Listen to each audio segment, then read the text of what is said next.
Hey everybody, Scout Crafty here again, midweek Wednesday. We got a great show planned for you today. We're going to clean up that Simpson 270 meter, beautiful meter. We're going to clean that up, and then we also got a package from a good friend of the show. Let's get started right away. Okay, next up, last episode, we changed the batteries and checked the internals of this Simpson 270 meter that I got from a friend of mine named Tony.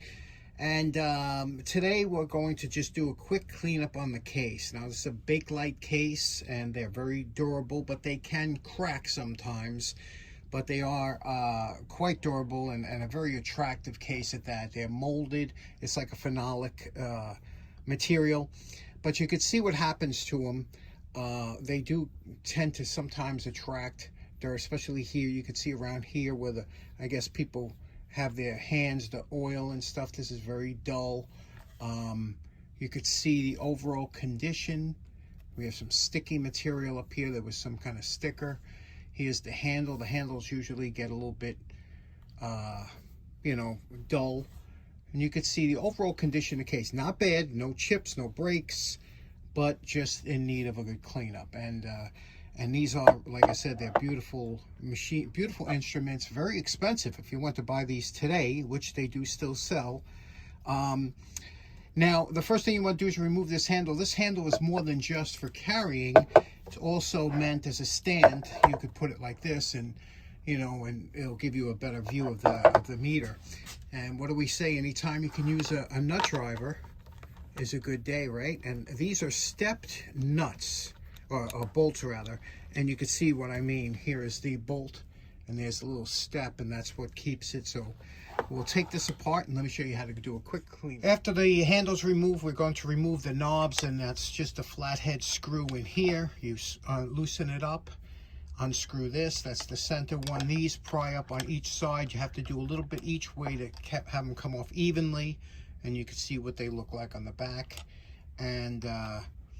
And then we'll have to clean the case. You can see the amount of dirt on there. But when you have dirt like this, the first thing we're going to do is we're going to go with our tub of towels. And only because this is so good at removing a lot of this type of dirt. And I'll show you what I mean.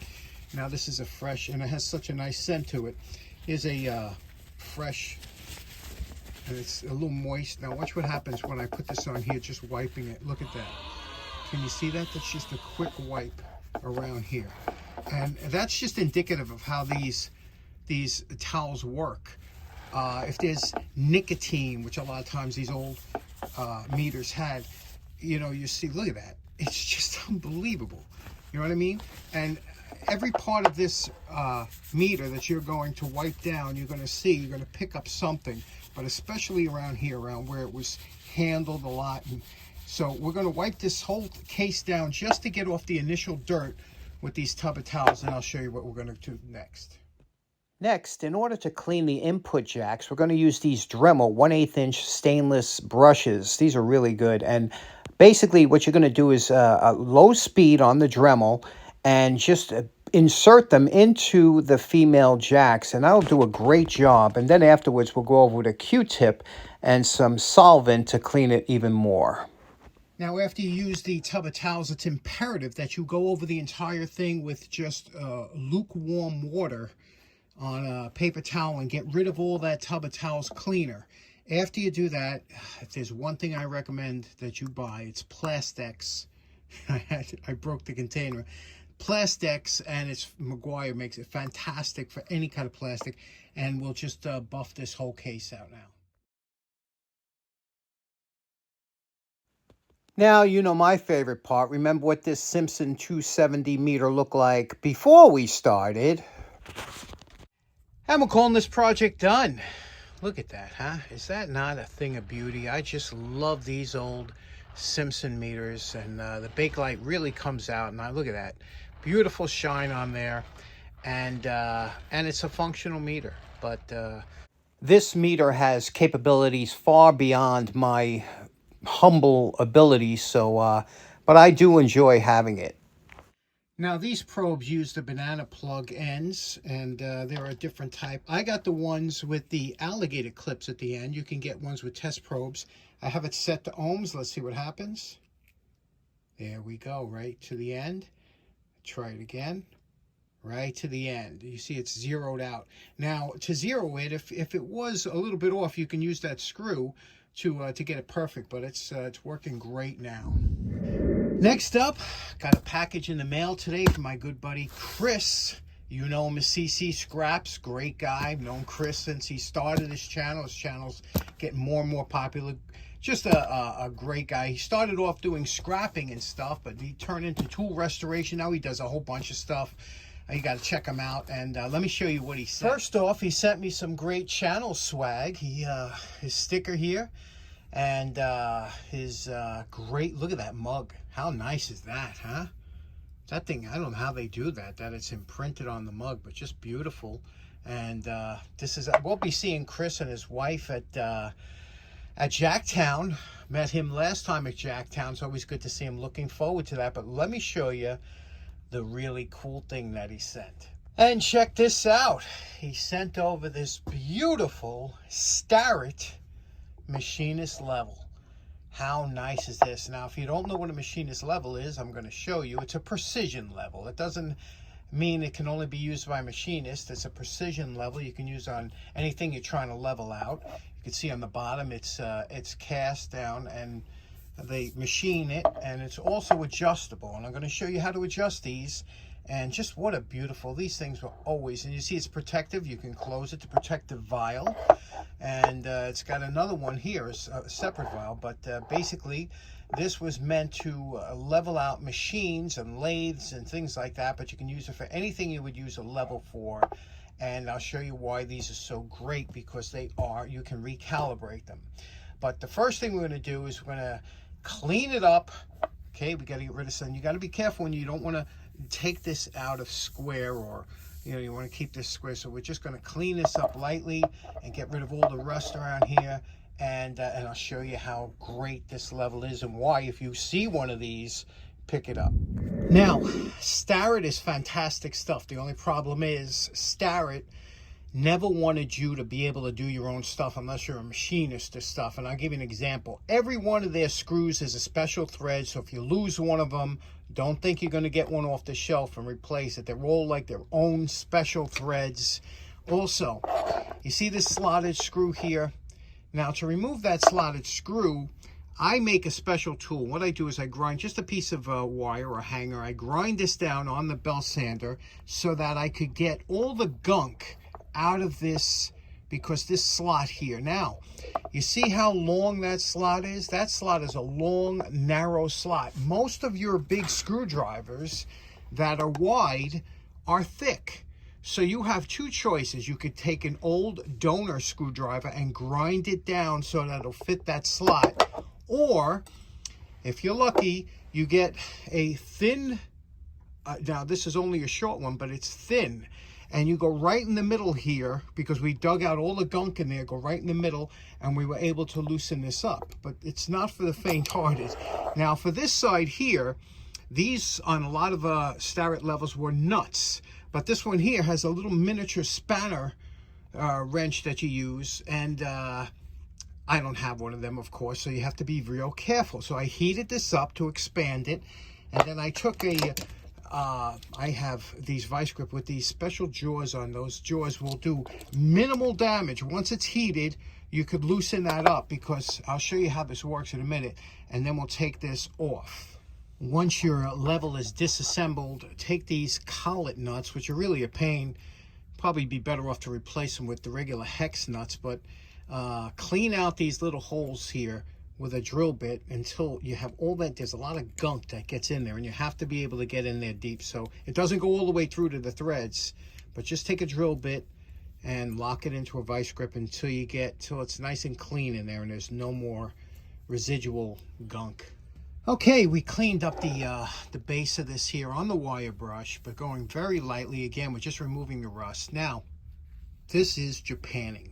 Unlike paint, Japanning it's used lampblack, shellac. There's a whole bunch of different ways to Japan. Terry Benko from Benko Machine Works did a really good tutorial if you want to learn how to Japan, but I'm going to show you how to clean it up. Now, the best way to do it, again, I don't push too many products. I'm telling you, Plastex. Plastex, okay? Get some of this Plastex. You can use it for so many things. And here, I'm taking a little bit of Plastex on here. I'm going to show you in real time how quickly you can get back the Japanning to look nice. Now, remember, Japanning, well, when it comes up, it's going to look like dirt coming off, but it's not. It's the actual, well, it is some dirt, but it's the impregnated part of Japan, the lamp black and everything. You see how that comes up? You're going to say, oh, that's dirty. It'll keep doing it, just like Bakelite. Every time you do Bakelite, it'll come up like this. Now, once you do it like that, just turn it. Well, this was a damp rag. Buff it out a little bit, okay? And look at that. That's beautiful, right? That's all you want to do.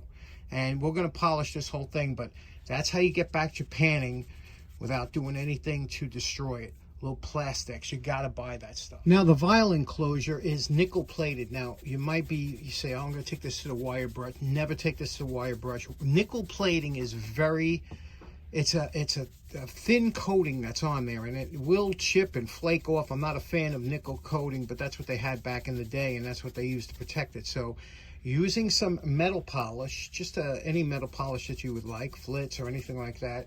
Of course, I'm using my 1986 metal I got when I was in the service, but we're going to just polish this out, and just to get it, it should come out to be nickel doesn't become like chrome, so don't try and get it super shiny. It will come out with a nice sheen to it. I'll show you in a minute. Okay, you know my favorite part. Remember what Chris's beautiful Starret level looked like before we started? And we're calling this project done. What do you think of that, huh? Brought back to original, beautiful. I didn't go over the top, obviously. I just did a cleanup. That's all we did. Now, let me show you why this is such a fantastic level, and let me show you how to calibrate a machinist level. Now, to calibrate a level, you don't need a level surface, but you really want a kind of a flat surface. The flatter, the better. Now, we have granite plates, things like that we use in machinist work, but a poor man's flat surface that you should all have. When next time you go to Home Depot, you go to the tile section, bring a straight edge if you have one, and just hold it up, and you can see this edge is so flat. You can see I can actually balance the ruler on its edge, and they're very good. You know, a piece, and it only costs a couple dollars, $2 or $3 for a piece of tile. Go there, bring a straight edge, take a look at it, see if it's straight, and then pick it up. You know, most of them come real flat, nice and straight. Some of them have waves, you know, it depends if they're textured. You just want a flat piece of tile that you can do all kinds of work in, and it's durable, and I use it for everything, soldering, everything. So now that we have a piece of flat surface, you're going to take your level, you're going to put it on here, and we're going to take a look at it. Now, this is not a level surface, and we don't want it to be, but if you look closely at the bubble, let me get you down here to the bubble, you can see that the bubble is more to the right. Now, I'll have better lighting on here in a minute, but you can see the bubble is off to the right, okay? There are the two lines, and it's a little bit off to, that's fine. That's actually preferable for what we're about to do and how we're about to square it up. Okay, what we're going to do now is we're going to take a straight edge. Now, you can use a straight edge. You can use all different kinds of ruler, whatever you have. You can even use tape. We're going to place this against the edge here, and we're going to run a piece of tape so we can keep this in place, because this is our reference point, okay? We're going to run it right exactly up to the edge of the ruler. And we're just going to put a piece of painter's tape on here so this ruler doesn't move. Okay, so there's the setup. You can see we have the straight edge taped down. It can't move anywhere. Now you see the bubble. There's two lines there, and you can see the edge of the bubble. Here we zoom in. The edge of the bubble is on that first line. Now we're going to flip this level 180 degrees, and if it reads exactly the same, then we know our level is calibrated. We're moving it up to the edge here. We're going to look. Now we see that bubble's quite a bit further down. So that means we got to lower or raise this end up to get that bubble to be closer. Now, this isn't a job you could do in 2 seconds. It takes a little bit of finessing. But all we're going to have to do now is we're going to have to loosen this top nut and bring this bottom nut up so that the level comes up a little bit on this side. So we want the bubble to be exact on both ways, and that's what these adjustment nuts are for. So let's do that. Now remember, some of them have nuts, but this one here has kind of with those holes in it. But I'm going to show you. Watch the bubble, and I have this little drill bit in the bottom adjustment nut. And watch when I bring it over. Watch how that bubble moves. You see? It don't take much to move it. I moved it over a little bit. And you see how that bubble moved a little this way? And we'll do the test again. Okay, focus in on that bubble. You see the distance here between the one line and the other. Now, a lot of these later vials are graduated, so you get a better view. This one here just has the 2. But you see how it's got that much space here? We want that same amount of space when we flip it around. So let's flip it around. Bring it up flat against it, and you can see with just a little bit, there's a little bit more space this way, and that's how you calibrate. You have to have it exact on both ways. Okay, now you see how that bubble is just touching that one line on the left. It's just touching it. Now when we turn this around, it should look exactly the same. We'll put it against the straight edge, and sure enough, there we go. It's just touching that. So this is calibrated now. Now we can check and see if something's level and whatnot using this, because we know it reads the same both ways. A quick double check.